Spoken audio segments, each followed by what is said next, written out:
Daniel chapter 3 and verse 15, Nebuchadnezzar said, "But if you do not worship, you shall be cast immediately into the midst of a burning fiery furnace. And who is the God who will deliver you from my hands?"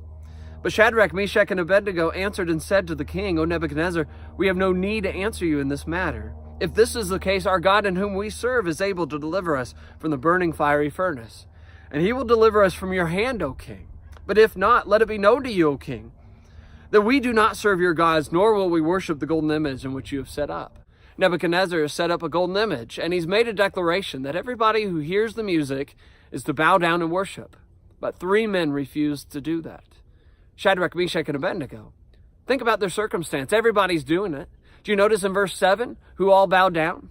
It says, when all the people heard the music, they fell down and worshiped. And so a lot of their Jewish buddies would have been included in that. You want to talk about immense peer pressure. It's hard to say, I'm not going to do what everybody else is doing.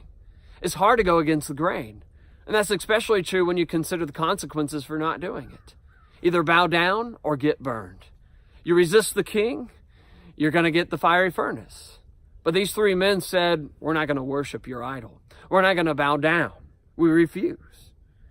And so what we find in these men is conviction. Conviction means the act or process of convincing, determining, pressing for a conviction, trying to get a jury convinced of what you know to be truth. It's having a belief that is so fixed and so settled within your mind it's become truth. And so what religious convictions do you hold to? Is there 5 things that you're willing to go to your death in order to maintain?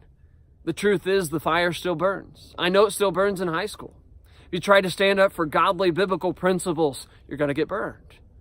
If you try to stand up against the coach or against the professor, you're going to get the furnace. But do we not believe that the God in whom we serve is able to deliver us?